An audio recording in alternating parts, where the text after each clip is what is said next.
Welcome to Off-Grid Victory. So today I want to talk about this stuff right here. And what is that? Well, it's wood, right?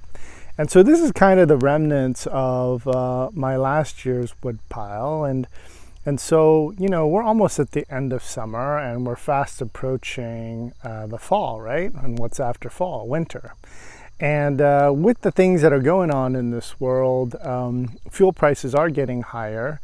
And so it's kind of behooves you to go into wood, right? Like actually go into wood for heating. And that'll save you a lot of money. And so, yeah, that's what I want to talk to you about today. But you also need to be able to take care of the wood too. Now, this pile is from last year. This is kind of the remnants of what I had. And the reason I want to show you this is what I had it on top of. I had it on top of these pallets. I got rid of the ones that were mostly deteriorated, but I wanted to show you this one to kind of show off what could happen over time. So you see all that wood, it's starting to deteriorate and it's definitely bent and some of it is broken. And the reason is I didn't have this pallet directly on the ground, by the way.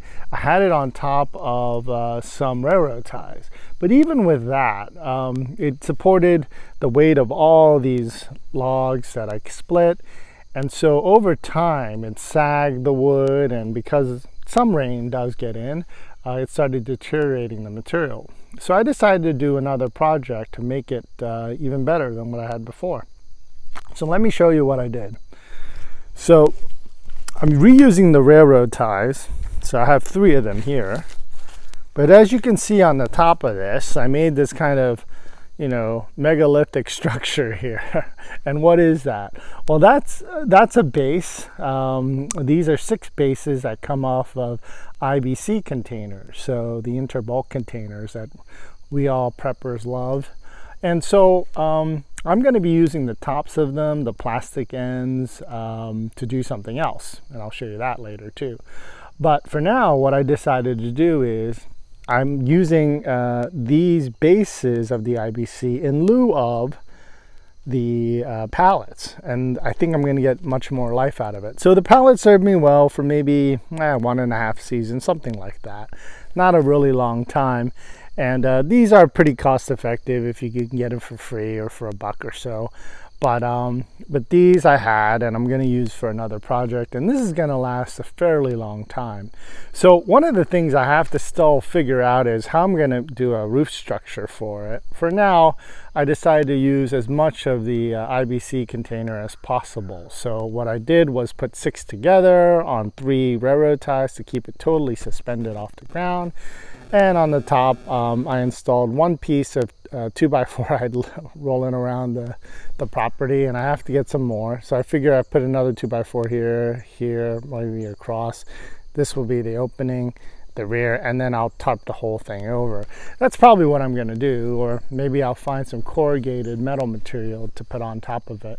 But either way, I wanted to leave these sides open and maybe able to drape some tarp material over it just to keep it off of the water that's going to come as it rains, right? So to keep my wood dry and nice so that I can burn it throughout the winter. And so, yeah, this is one of the things you can do with an interbulk container base. And so if you decide to use the top for something else, for a lot of different types of projects, you can save the base and use it. Now, the other thing is I could have put these bases directly on the ground, but of course that galvanized material over time will rust. So to keep it totally suspended off the ground, these bases for the IBCs will last a very, very long time. And I think this structure will last me for years, and I won't have to rebuild it every so often like I used to with just by using pallets like this. So this is going to be a major upgrade.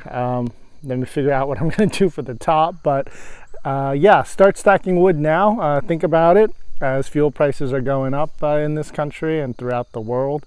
Yeah, be independent of some of the fuels that are out there and be self-sufficient, right? You don't want to go cold.